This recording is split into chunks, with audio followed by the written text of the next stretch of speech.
Hi guys, I'm back again today with another video, and today we're checking out how the Netherlands dumped cars for bikes, excuse me. So before we start, don't forget to subscribe, click the bell button, and let's get it. If you want to learn from the experts, you have to find the experts. And that's what I did when I wanted to search for the right way to build cities for people instead of just for cars. Hey everyone, Micah here with Electrek, and today I'm coming to you from the Netherlands, where we're visiting to see just what the Dutch can teach us about bikes, and maybe a little bit about life, but mostly bikes. Let's check it out. When it comes to bike experts in the Netherlands, there's one name that stands out above all others: Gazelle. They've been building bicycles for over 130 years in Holland, and invited me out to learn more about how the Dutch have seemingly mastered integrating the most effective and the most efficient form of transportation into their cities and countrysides. And it wasn't without a lot of hard work and even some mistakes along the way. You've probably seen images. For you guys, you're like, that's adorable, but for me, it's like, that is a toy car, but it's cute. That I need that in my life, just to get from point A to B, right? I don't go anywhere as much. So anyway, so if it's needed, you have a car. Do you need Amsterdam license? Before its bicycling Rookie, revolution. of course. Like most of the West, incomes grew in the Netherlands after World War II, and private cars dominated the culture for decades. But in the 1970s and 80s, the Netherlands underwent changes spurred by several catalysts, from geopolitical effects on surging oil prices to rising pedestrian road deaths, especially among children. National campaigns helped push the country towards a refocus on safer, more efficient transportation. That meant reducing car usage in favor of bicycles, and it took a few decades of experimentation, but the Dutch began to find the right recipes for constructing cities that prioritized bicycles over cars. Take Amsterdam, for example, where there are safe, separated bicycle lanes in many areas, but there are also entire roads that are prioritized for bicycles. Any road with red pavement or bricks is a bicycle-first road. Bikes know this, drivers know this, and everyone accepts it. Now I know Drivers this. are even reminded with signage that says "Bike Road, cars are guests." Cars don't get stuck behind bikes, they're allowed to borrow the road from bikes. And if that sounds frustrating to you as a driver, then it should be, because that's kind of the whole point. Most larger cities in the Netherlands are set up to be bicycle first because it's simply better for everyone that way. In Amsterdam, 2/3 of trips are completed by bicycle. It's safer, it's quieter, it's cleaner, and it makes for a nicer place for everyone to live. In the US, many parents think that they need a car or an SUV so they can take their kids around town. But in the Netherlands, you just get a cargo bike. Front-loader cargo bikes, known in Dutch as bakfiets, are a common way to transport 2, 3, or 4 kids on a single bike. You'll often see scores of them parked outside schools or other areas frequented by kids and parents. Though kids also learn to ride themselves from a young age, and part of going to school in the Netherlands includes learning to ride a bike, learning the rules of the road, and also getting your bicycle rider's diploma at a young age. For kids living in Amsterdam or other canal cities, it also apparently includes learning to swim with your clothes on in case you fall into a canal, but that's another issue. Whoa. And keep in mind, it's not just cities that have seen massive bike adoption to replace cars. I was like, who is this person looking at us? But it's a piece of art on a wall, I think. But also the countryside and rural areas, the kind of places that rural Americans would say bikes don't work.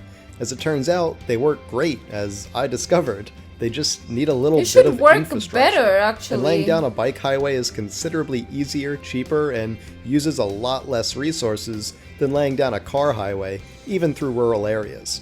In fact, I got to test out a few Gazelle e-bikes by riding through Dieren, a small city in the Netherlands that has access to great rural biking, and thus great rural bike trails. Many Dutch commute this way between cities, though there are plenty of great trains and other public transit that ensure it's easy to get back and forth between cities without a car. Dieren is where Gazelle's headquarters and factory are located, and have been for over 100 years. While I was not allowed to film on the actual factory floor, since there are plenty of trade secrets in there, the rest of the facility and experience center are full of a mix of history and some of the latest technology found in high-end, long-lasting e-bikes built to be true car replacers, since they come from a country where they actually are car replacers. Now, in a country where bikes are so important for getting around, you might be wondering how the Dutch handle all of that parking. Well, they've come up with a number of different solutions. The Netherlands is a country of 17 million people, but around 23 million bicycles. Just like the US has massive parking garages for cars, the Netherlands has highly developed bike parking. It's just not as massive since it doesn't take up as much space. You may have heard about a new underwater parking garage that recently opened in Amsterdam, which boasts space for 7,000 bicycles. That's impressive, and it's also impressive that it takes up a surprisingly small footprint to fit those thousands of bikes.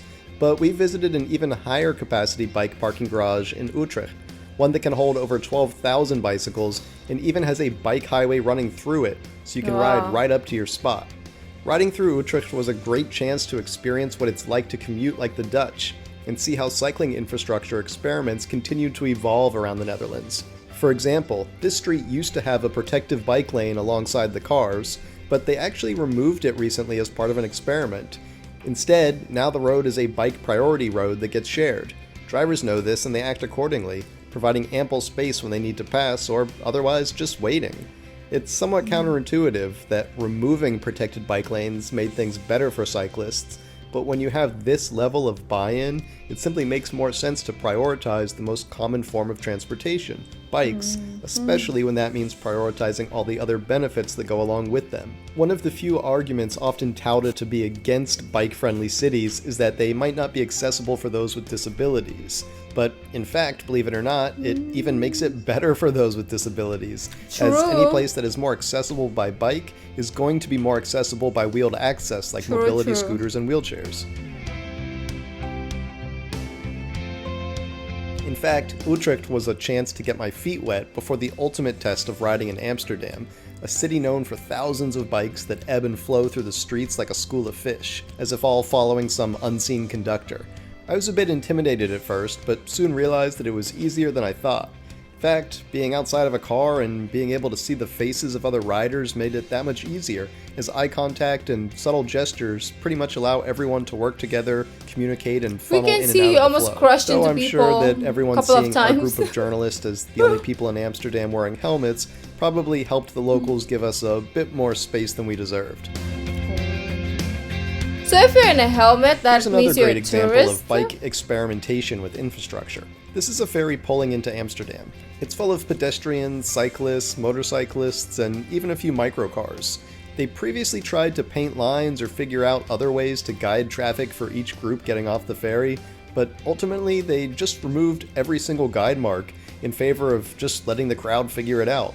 It worked better, was more efficient, and people preferred it. Don't try and tell people in Amsterdam how to walk, ride, or scoot. Just let them figure it out.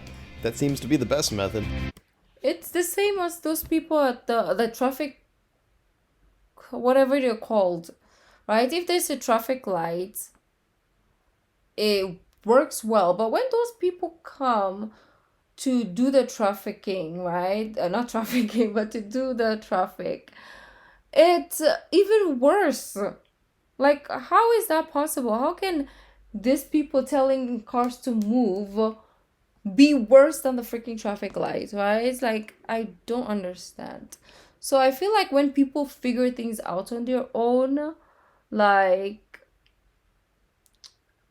if there's a system there, it's good flow. But then when a person comes and tries to control like how things flow, I don't know if I'm making sense. After spending time integrating with the local Amsterdam bike culture on my loaner Gazelle, I rented a cheap bike for a few days to try again all by myself. It was a major downgrade in terms of quality, but that janky rental took me all over Amsterdam and helped me even further experience the local bike culture. It's something that is second nature to the Dutch now, as biking doesn't even seem to be a conscious act or effort made anymore. It's simply how you get around. Even harsh weather doesn't seem to stop many riders there. Though when things get brutal, the numbers do tend to drop a bit. But for those that really want a weatherproof solution surrounding them, instead of just weatherproof clothing, there are options for that too. Now, another phenomenon you'll see here in No toy Amsterdam car. especially are these tiny cars, which work really well in these small streets that are optimized for bikes, but obviously are also appropriate for such narrow vehicles like Oh, these. it's electric? Microcars are common in the Netherlands, though it's mostly an Amsterdam thing. The older ones still have combustion engines, but the newer ones are all electric. They're common among younger drivers and can usually fit 2 people. They That's so obviously share cute, the I road can't. much better with bicycles since they're smaller and slower than traditional cars, so they basically serve the purpose of a cargo bike-sized vehicle that happens to be lockable and weather protected too. We need It's more like of these a in the golf US cart. for the kind of people who think they need a car but can't seem to bring themselves to ride a bike. If you're going to be a driver in a city, at least you could take up just the space you need.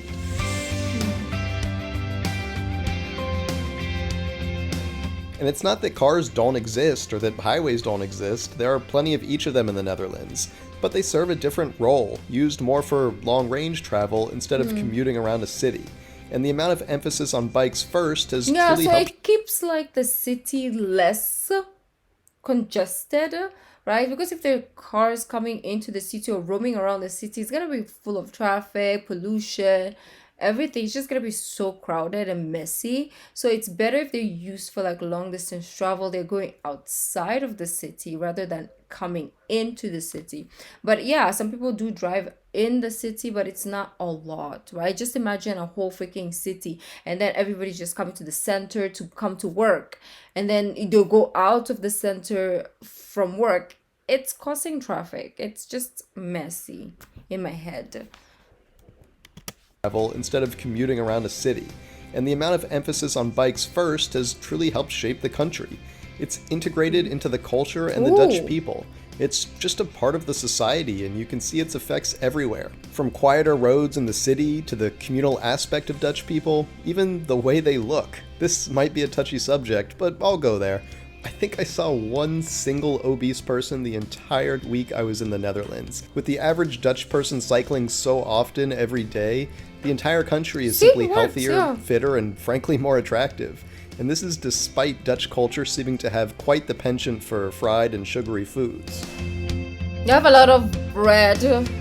Throughout my time in the Netherlands, it was hard to But believe they just how are successful the country has been. fitter. Not just at getting more bikes on the roads. That was the means, but it wasn't the end. The ultimate effect was improving cities and improving the quality of life for Dutch people. Because that should really be the ultimate goal, shouldn't it? Our cities are for us, the people. Cities aren't for cars, they're just something that has taken them over. But when you take a step back to reevaluate your national priorities, suddenly it becomes quite clear. Cities shouldn't be simply big parking lots, they should be for us to live our lives. After all, isn't that the whole point? Thanks for watching, everyone. We hope you enjoyed that video here in the Netherlands. If you did, why don't you give it a thumbs up? And don't forget to subscribe so you won't miss any of our future electric vehicle videos. We'll see you here next time. Nice.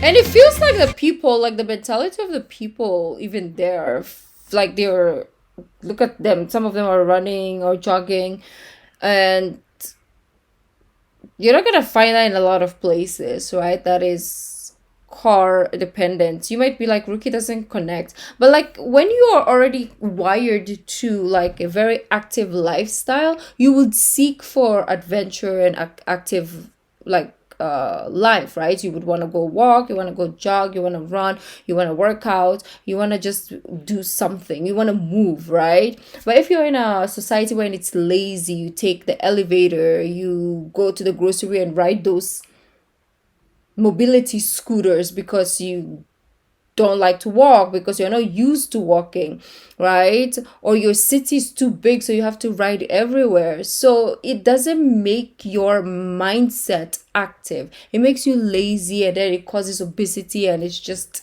a waste of, it's just a waste. So this lifestyle is so encouraging to be even more active with ourself, like, with our body. So that's beautiful. That's it. Oh, that's it. That is it for that. But thank you for joining. I'll see you guys tomorrow. Yeah. Bye.